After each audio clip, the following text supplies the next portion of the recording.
Good morning students. आज हम exercise 10.3 के क्वेश्चन नंबर 15 से करेंगे। देखिए क्वेश्चन नंबर 15 में रखा है, हमें एक ट्रायंगल दे रखा है एबीसी और तीनों वर्टिसेस उसके हमें गिवन है। तो हमें क्या करना है, एंगल बी जो है वो फाइंड आउट करना है। हमें angle A B C that means angle B जो है हमें फाइंड आउट करना है। तो इसके लिए हम क्या करेंगे, सबसे पहले B A vector find out करेंगे, then B C vector find out करेंगे और फिर इनके बीच का एंगल हम निकाल लेंगे। क्लियर है? अच्छा, तो हम यहाँ पर निकालेंगे पहले बी ए वेक्टर और फिर निकालेंगे बी सी वेक्टर। क्लियर है? अच्छा, एक बात ध्यान रखना, आपको एंगल बी निकालना है ना, तो इसका मतलब दोनों वेक्टर्स का जो इनिशियल पॉइंट होगा वो बी होगा, ये आप ध्यान रखिएगा हमेशा। अच्छा, आप देखिए बी ए कैसे निकालोगे, उसके लिए हम 1 और minus minus 1 that means 2y आ जाएगा। क्लियर है? फिर 2 माइनस 0 दैट मीन्स 2j, फिर 3 माइनस 0 दैट मीन्स 3k। अब देखिए बी सी, तो 0 माइनस माइनस 1 कितना आएगा, 1 आएगा। 1 minus 0 plus 1j, 2 minus 0 that means 2k। तो हमें यहाँ पर बी ए और बी सी दोनों वेक्टर मिल गए। अब देखिए इनके बीच का एंगल हम कैसे निकालेंगे, तो यहाँ लिख देते बी है। अब देखिए now let angle A B C is equal to theta. हमने एंगल ए बी सी को क्या करा, थीटा मान लिया। तो देयरफॉर cos थीटा किसके बराबर होगा, वो होगा बी सी डॉट बी ए अपॉन दोनों के मॉडुलस का प्रोडक्ट। क्लियर है? अब देखिए बी सी डॉट बी ए कैसे निकालोगे, 2 प्लस 2 प्लस 6 अपॉन, अब देखिए बी सी का मॉडुलस निकाल लो आप, वो कैसे निकालेंगे हम, under root of coefficient of Y का स्क्वायर प्लस जे का स्क्वायर प्लस के का स्क्वायर। ये कितना आ जाएगा, 2 और 4 6, और यहाँ पर हम निकाल लेते हैं बी ए का मैग्नीट्यूड, वो आएगा कोफिशिएंट ऑफ वाई 2 का square plus coefficient of J that means 2 का स्क्वायर प्लस कोफिशिएंट ऑफ के दैट मीन्स 3 का स्क्वायर। ये आ जाएगा 70, तो आएगा रूट 17 इंटू रूट 6, तो कितना आएगा 10 अपॉन अंडर रूट 102। क्लियर? तो cos थीटा में किसके बराबर आ गया, 10 अपॉन अंडर रूट 102। तो दैट इमेज थीटा की वैल्यू क्या आ जाएगी, cos inverse 10 upon under root 102।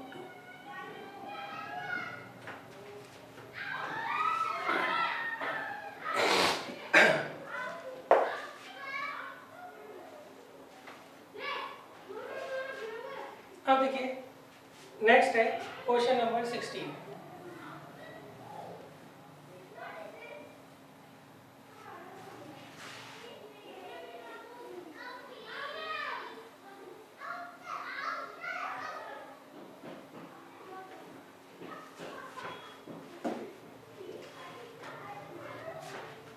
देखिए 16 में मैंने क्या कहा है, इसमें कहा है show that these 3 points are collinear. हमें एक पॉइंट दे रखा है ए 1, 2, 7, बी दे रखा है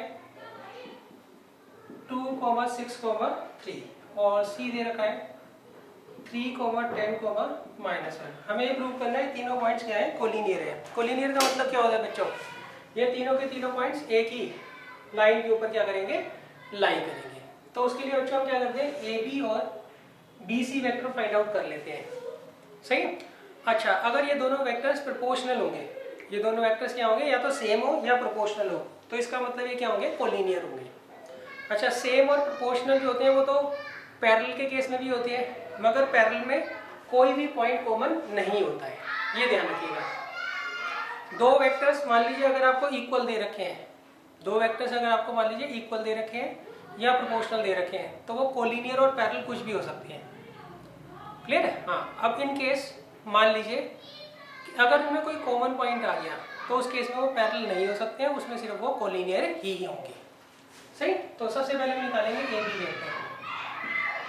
तो वो क्या आएगा 2 minus 1j that means 1j, 6 minus 2 sorry I आता है पहले, और फिर आएगा 4j और नेक्स्ट आएगा माइनस 4k। अब हम निकालेंगे BC वेक्टर। तो 3 minus 1 that means 2i, 10 minus 2 plus 8j minus 1 minus 7 minus 8। अब देखिए ये दोनों के दोनों क्या है, प्रोपोर्शनल है ना, यहाँ से आप 2 को ले लीजिए, i plus 4j minus 4k, ये ट्वाइस ऑफ क्या आ गया ए बी वेक्टर आ गया। क्लियर है? अब देखिए सिंस ए बी वेक्टर जो है वो लैम्डा टाइम्स है बी सी वेक्टर के, therefore A B and B C vector are collinear. सही, that implies points A B and C are collinear. इसका मतलब ये तीनों पॉइंट्स क्या होंगे, कोलिनियर होंगे।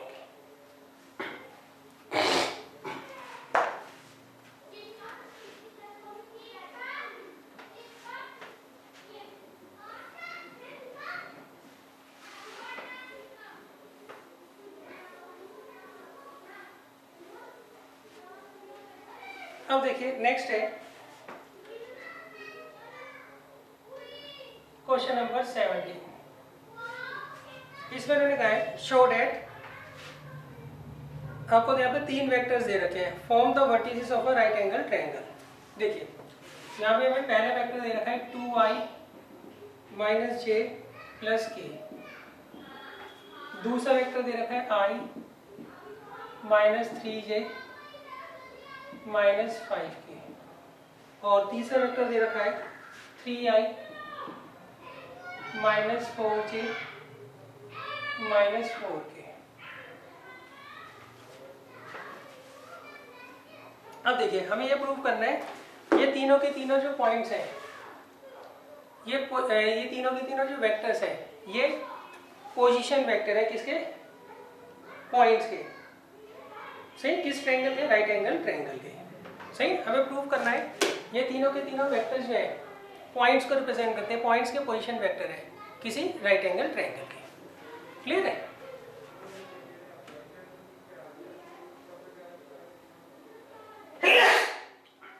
अब देखिए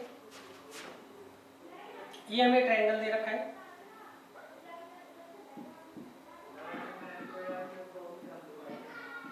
ओ ए वेक्टर में दे रखा है 2i माइनस जे प्लस के,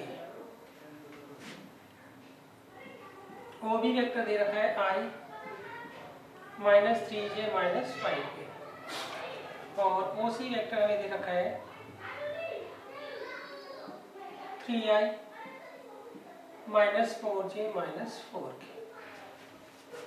अब देखिए हम सबसे पहले क्या करेंगे, A B vector find out कर लेते हैं, ए बी बी सी और सी।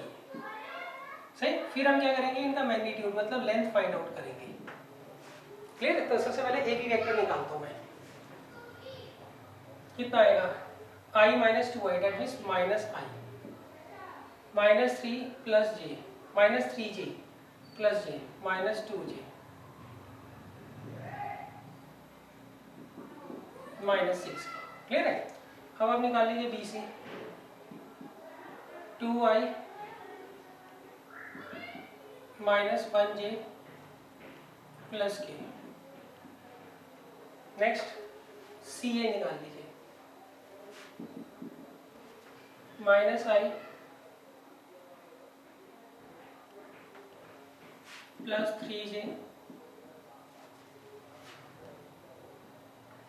Plus 5k। सही, तो हमने क्या किया, ये वेक्टर्स फाइंड आउट कर लिया। अब सबसे पहले हम क्या करेंगे, ए बी का मैग्नीट्यूड निकाल देंगे। तो कितना आएगा, क्या होता है, under root coefficient of i का square plus coefficient of j का square plus coefficient of k का स्क्वायर। तो ये आ गया 1 + 4 + 36, तो ये आ गया √41। अब हम निकालते हैं BC, इसमें भी यही आएगा, 2 का स्क्वायर 4 हो गया, 1 का 1 और 0, तो ये आ गया √6। क्लियर है? सेम फॉर्मूला यहाँ लगेगा।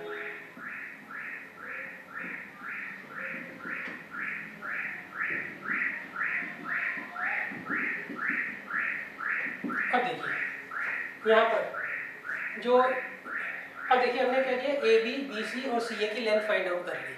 अब यहाँ पर AB का जो स्क्वायर है वो इन दोनों साइड्स के स्क्वायर के सम के बराबर है, तो इसका मतलब by converse of Pythagoras theorem ये राइट एंगल ट्रायंगल के वर्टिसेस हो गए। तो हम यहाँ लिखेंगे सिंस सबसे बड़ा कौन है, AB, मॉडुलस ऑफ AB का स्क्वायर किसके बराबर है, मॉडुलस ऑफ BC का square plus modulus of CA का square. Therefore triangle ABC is a right angle triangle, सही, इन विच, अच्छा इसमें एक बात ध्यान रखना, सबसे बड़ी साइड कौन है, AB, तो इसके अपोजिट जो होगा ट्रायंगल C जो होगा वो 90 डिग्री होगा, सही। यहाँ लिख देंगे बाई कन्वर्स ऑफ पाइथागोरस।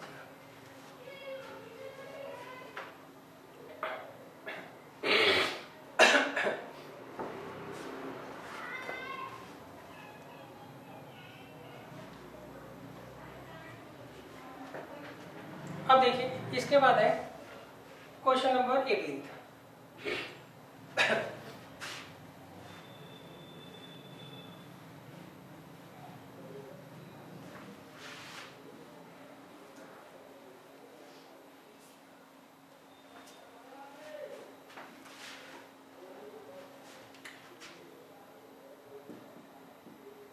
देखिए क्वेश्चन नंबर 18 पे मैंने कहा है if vector A is a non zero vector of magnitude A।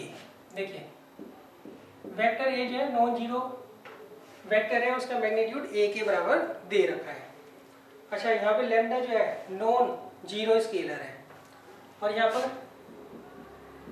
Lambda A vector जो है वो यूनिट वेक्टर दे रखा है।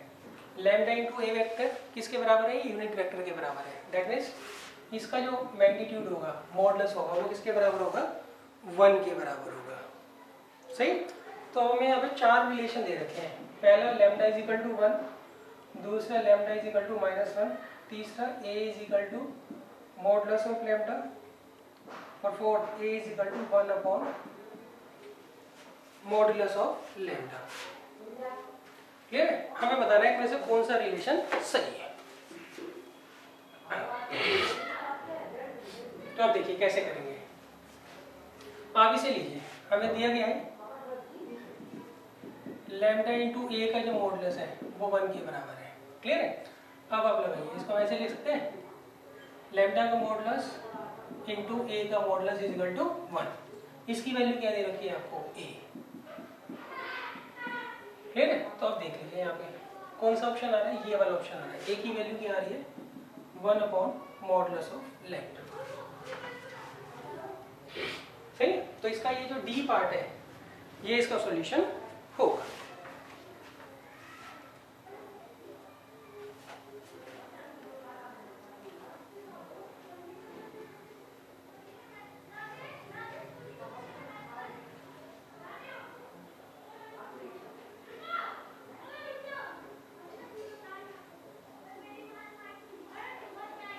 अब देखिए इसके बाद हम चलते हैं एग्जाम्पल्स पर।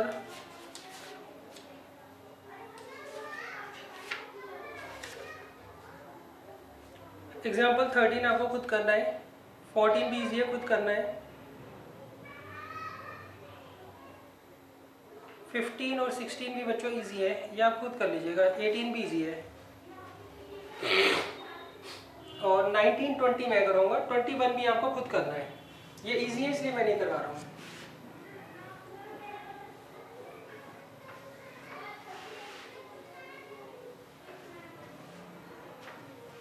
देखिए एग्जाम्पल 19 है, इसे हम बोलते हैं स्क्वायर्स इनइक्वालिटी। ये कहता है for any two vectors,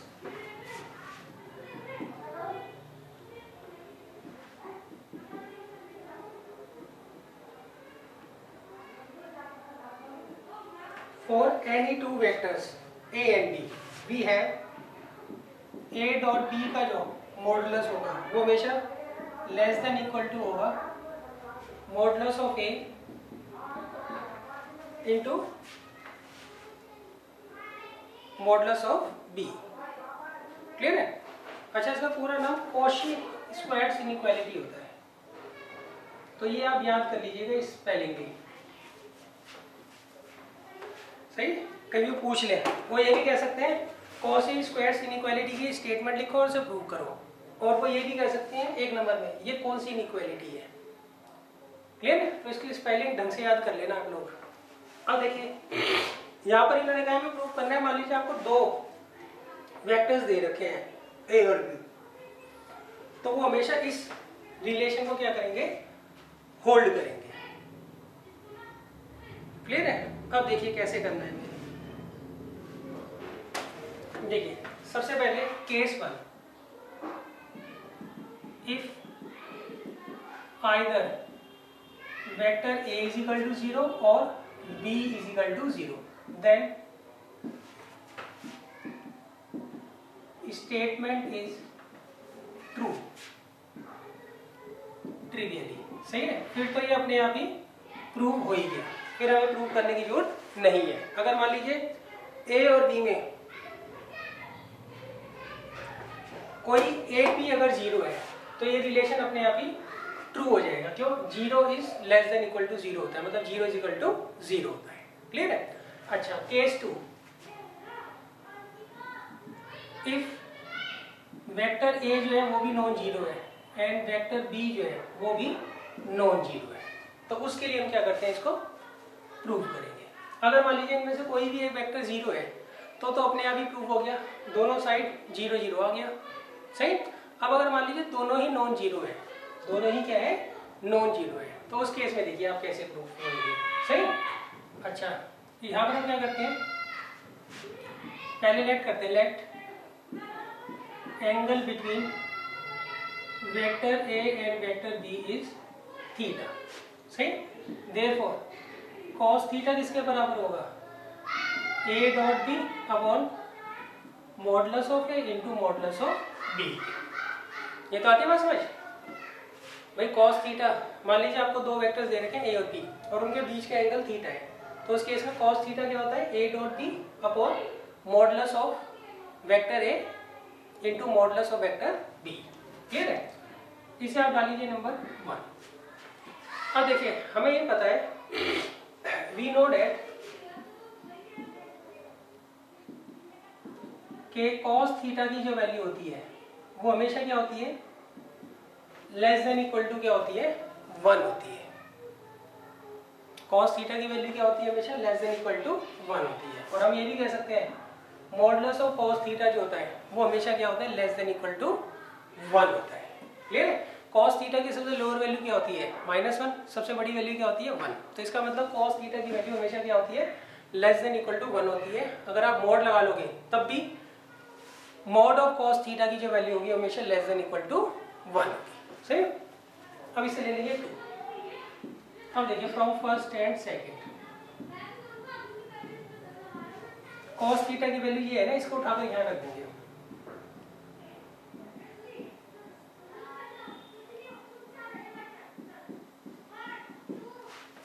clear है? अच्छा, मॉडुलस लगा दीजिए, ऊपर का मॉडुलस अलग, नीचे का मॉडुलस अलग। अच्छा, डबल मॉडुलस लगाने का कोई फायदा नहीं होता, इस पर पहले से मॉडुलस लगाओ तो यहाँ पर एक और मॉडुलस लगाओगे तो इससे कोई फर्क नहीं पड़ेगा। अब आप क्रॉस मल्टीप्लाई कर दीजिए, ये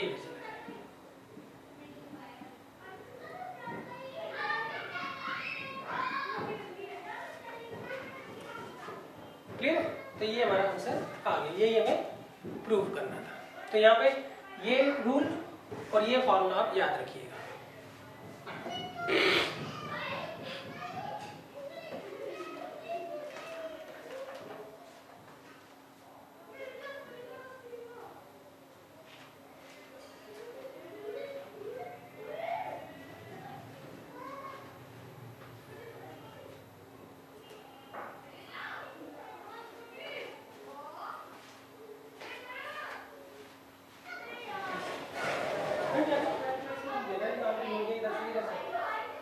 वो देना रिफ्रेश एक्स्ट्रा क्वेश्चन।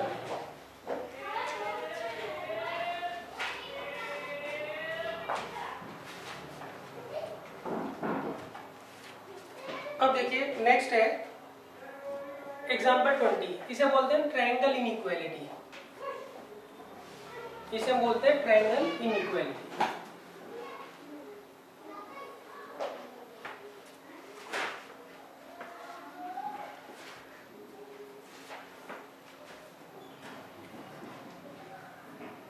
देखिए ये कहती है for any two vectors A and B we always है।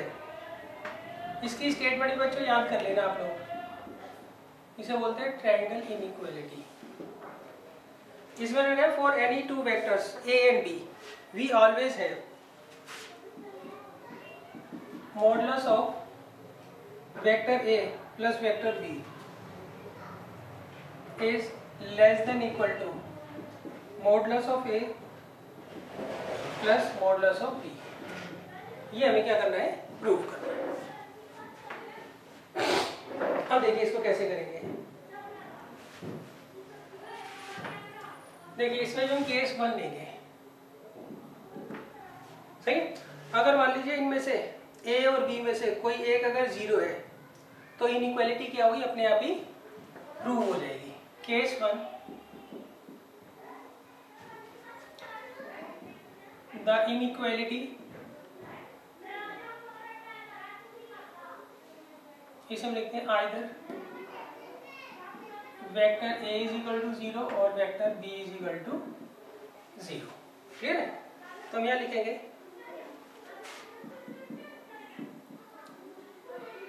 द इनइक्वालिटी होल्ड्स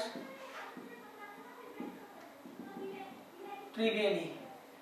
सही, जो इनइक्वालिटी है ये ट्रिवियली क्या होगी, होल्ड करेगी in case either a is equal to 0 और b is equal to 0। Clear है? मान लो a और b में से कोई भी एक 0 है तो रिलेशन अपने आप ही प्रूव हो जाएगा। केस 2 देखिए,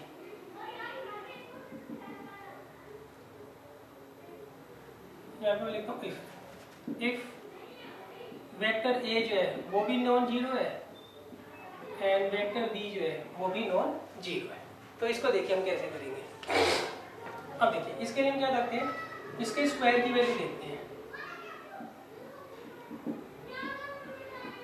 v है modulus of a plus B का होल स्क्वायर किसके बराबर होता है बच्चों, a plus B dot a plus B, इसी के बराबर होता है ना बच्चों।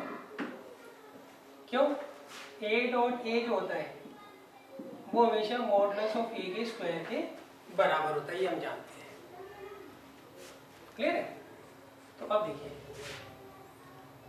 यहाँ पे हम अलजेब्रिक आइडेंटिटीज तो ला सकते हैं। तो आएगा a का स्क्वायर प्लस b का स्क्वायर प्लस 2ab।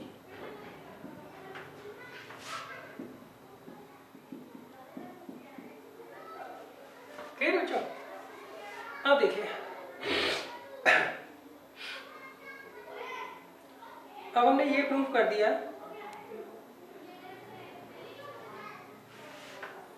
कि ये जो टर्म है ये इन तीनों टर्म के सम के बराबर है।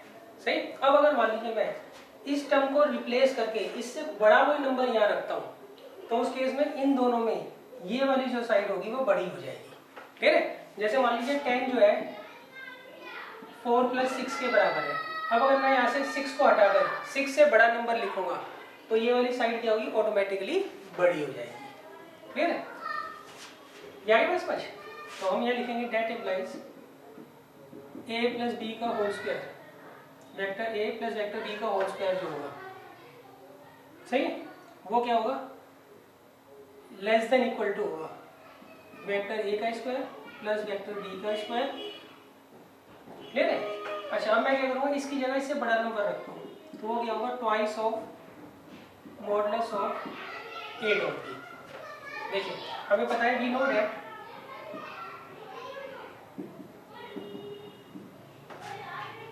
कि जो a डॉट b जो होता है ये हमेशा लेस देन इक्वल टू होता है modulus of A dot B से। क्लियर है? ये तो ऑब्वियस सी बात है। अच्छा, अब देखिए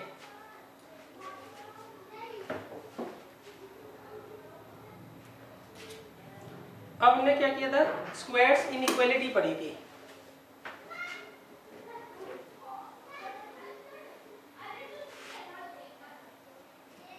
सही, स्क्वायर्स इनइक्वालिटी का मैं यहाँ पे यूज करता हूँ। That implies vector A plus vector B के मॉडुलस का जो स्क्वायर होगा वो लेस देन इक्वल टू होगा। ये टर्म मैंने एज इट इज लिखी, ये भी एज इट इज लिखी, और इसकी जगह अगर मैं इससे भी बड़ा नंबर लिखूं तो वो क्या होगा, ये होगा। क्लियर है? देखिए स्क्वायर्स इनइक्वालिटी क्या कहती है, ए डॉट बी का जो मॉडुलस होता है वो लेस देन इक्वल टू होता है इसकी। क्लियर है? तो देखिए पहले ये जो टर्म है इन तीनों के सम के बराबर है। अब मैंने इसको हटा के इससे बड़ा नंबर ये रख दिया, सही है? तो उस केस में ये वाली साइड जो है इस वाली साइड की लेस देन इक्वल टू हो जाएगी। हाँ, ये इसके बराबर भी हो सकती है, इसलिए मैंने इक्वल टू का साइन लगाया है। अब इससे बड़ा नंबर ये होता है, हाँ ये इसके बराबर भी हो सकता है, इसलिए मैंने यहाँ पे इक्वल टू का साइन लगा रखा है। अब देखिए यहाँ पर vector A plus vector B के मॉडुलस का जो स्क्वायर है ये किसका फॉर्मूला हो गया, vector A plus vector B के होल स्क्वायर का। अब दोनों तरफ का स्क्वायर रूट ले लो, यही हमारा ट्रायंगल इनइक्वालिटी होता है।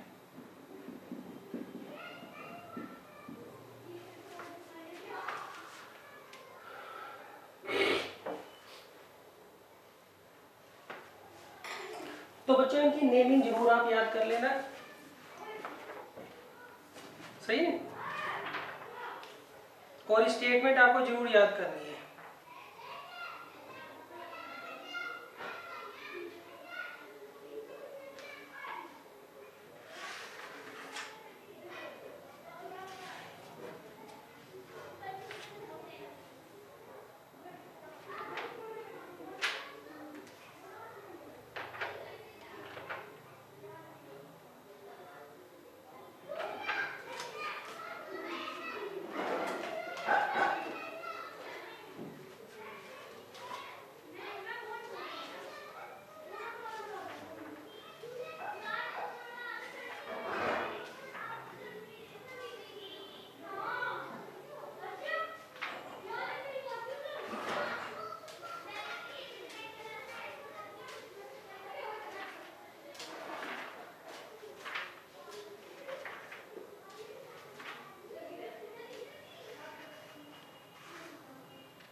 अब देखिए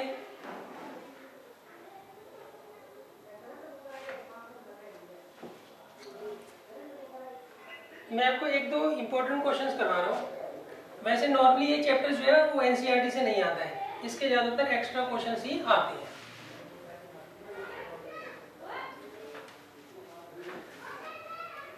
तो देखिए इसमें उन्होंने कहा है if vector A plus vector B plus vector C किसके बराबर है, 0 के बराबर है। क्लियर है?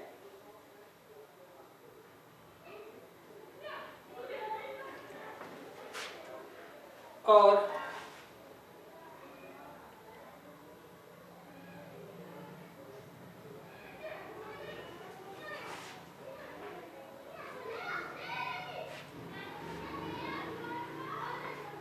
बच्चों क्वेश्चन थोड़ा अलग है ये, इसमें उन्होंने कहा है let vector A vector B vector C be 3 vectors, ये आपको 3 वेक्टर्स दे रखे हैं सच दैट वेक्टर ए का जो मॉडुलस है वो आपको दे रखा है 3 वेक्टर बी का मॉडुलस दे रखा है 4, वेक्टर सी का मॉडुलस दे रखा है 5, सही, and each of one of them is perpendicular to the sum of the other two, and each one of them is perpendicular to the sum of the other two.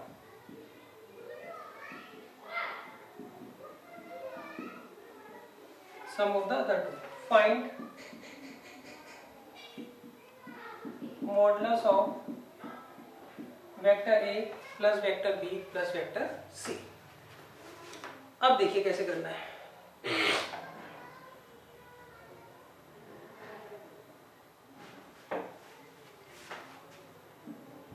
देखिए हमें value इसकी निकालनी है, तो इसकी वैल्यू तो हम जब ही निकाल सकते हैं जब हमें वेक्टर ए, वेक्टर बी और वेक्टर सी दिया हो, उनको ऐड करके मॉडुलस निकाल देते हैं, मगर उनकी वैल्यू तो दे नहीं रखी, तो हम क्या करते हैं इसके स्क्वायर की वैल्यू निकालते हैं। वी नो दैट, सही है, तो इसका स्क्वायर किसके बराबर होगा, A plus B plus C dot a plus B plus C, ठीक होगा। मॉडुलस ऑफ a का स्क्वायर किसके बराबर होगा, a डॉट a के। अब देखो इसकी वैल्यू तो हमें निकालनी है, यहाँ पे हम एलजेब्रिक आइडेंटिटी लगा सकते हैं। a प्लस बी प्लस सी के होल स्क्वायर का क्या फॉर्मूला होता है, a का स्क्वायर प्लस b का स्क्वायर प्लस c का square plus 2ab plus 2bc plus 2ca। Clear बच्चों? अच्छा थोड़ा मैं इधर लिख देता हूँ, a का स्क्वायर प्लस b का स्क्वायर प्लस c का square plus 2ab plus 2bc plus 2ca। अब देखो इसकी वैल्यू आपको दे रखी है 3, तो ये आ गया 9, मॉडुलस ऑफ b की 4 that means 16, modulus of c की 5 दैट मीन्स 25। ये पूरा जीरो होगा, वो मैं बता दूंगा कैसे। ये कितना आ गया 50, क्लियर है। तो that implies modulus of a plus B plus C का जो स्क्वायर है वो किसके बराबर है, 50 के बराबर है। Therefore modulus of a plus B plus C किसके बराबर आएगा, √50 दैट मीन्स 5√2। क्लियर है। अब देखिए अब मुझे ये प्रूव करना है ये जीरो क्यों था, इसकी वैल्यू जीरो ली थी ना मैंने। देखिए यहाँ पर इन्होंने क्या है, ए जो है वो परपेंडिकुलर है किसके, बी और सी के सम के, सही, ये चीज हमें गिवन है। और बी जो है वो परपेंडिकुलर है ए और सी के सम के, और सी जो है वो परपेंडिकुलर है किसके, ए और बी के सम के। इसका यूज करकर हम प्रूव करेंगे कि यहाँ से यहाँ तक जो टर्म है इस पूरे की वैल्यू क्या होगी, 0 होगी। क्लियर है। तो वो मैं आपको प्रूफ करा देता हूँ आपको। जब आप ये क्वेश्चन करोगे ना तो पहले ये चीज प्रूफ करनी है और फिर आप क्या करोगे, यहाँ से यहाँ तक लिखोगे।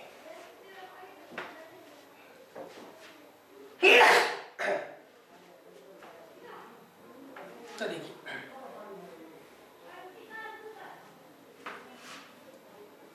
इस क्वेश्चन को करने से पहले आपको ये चीज प्रूव करनी पड़ेगी जो मैं अब आपको लिखवा रहा हूँ। यहाँ देखिए v है,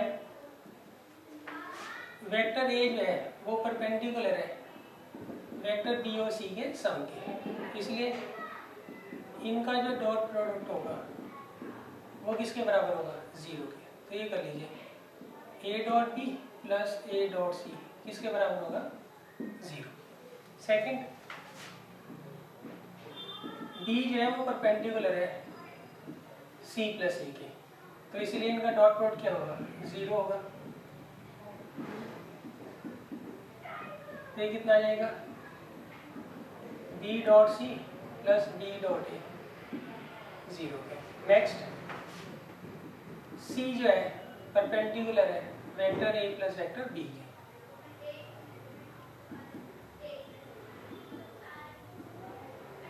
अब कर लीजिए c C dot A plus C dot B किसके बराबर होगा? 0। तो इसे ले लीजिए सेकंड और इसे थर्ड। अब इन्हें ऐड कर दीजिए, एडिंग 1 2 एंड 3।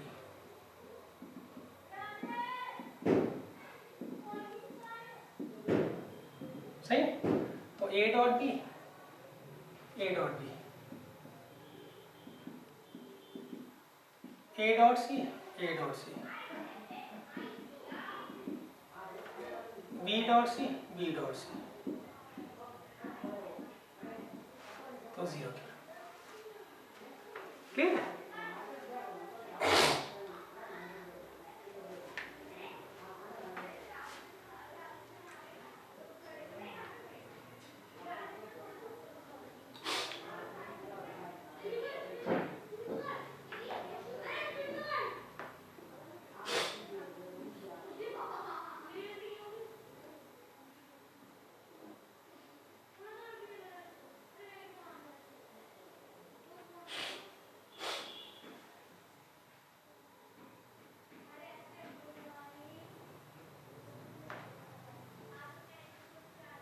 अब देखिए नेक्स्ट क्वेश्चन जो है उसमें उन्होंने कहा है if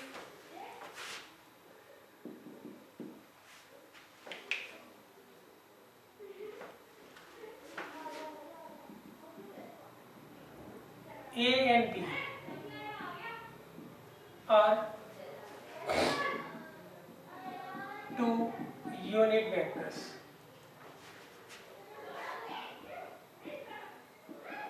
such that modulus of A minus B किसके बराबर है? 1 के बराबर है। Then find angle between vector A and vector B। Clear है? अब देखिए कैसे करेंगे।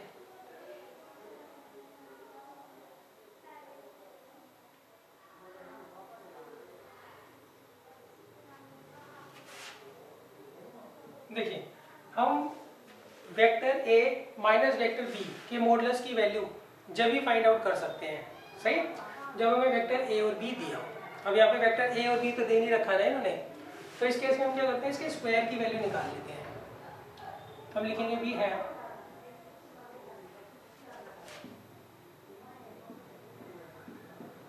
क्लियर है? अब देखो, अब हमारे पास क्या होता है, ए डॉट ए जो है मॉडुलस ऑफ ए के स्क्वायर के बराबर होता है ना। तो हम यहाँ लगा सकते हैं A minus B dot A minus B किसके बराबर है? 1 के। अब यहाँ फार्मूला लगा दीजिए, ए माइनस बी के होल स्क्वायर का क्या फार्मूला होता है? A square plus B square minus 2ab। Clear है? अब इसकी वैल्यू रख दीजिए 1, इसकी वैल्यू रख दीजिए 1,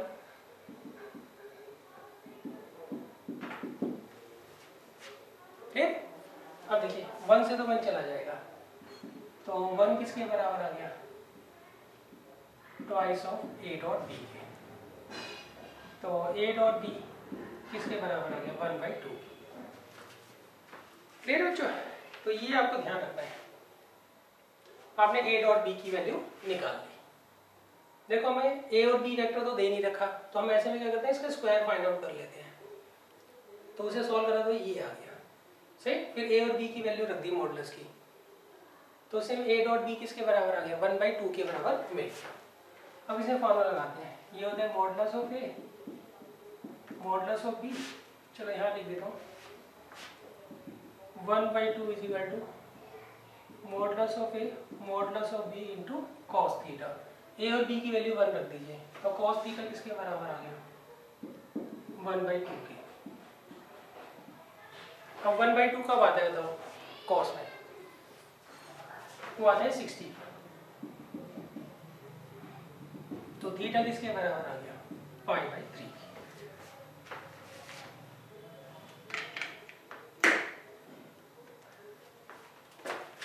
तो बच्चों नेक्स्ट टाइम जो क्लास होगी उसमें हम क्रॉस प्रोडक्ट करेंगे। क्लियर है? वैसे नॉर्मली ये चैप्टर बुक से नहीं आता है, तो इसके जितने आप एक्स्ट्रा क्वेश्चन करोगे उतना आपके लिए बेनिफिशियल है।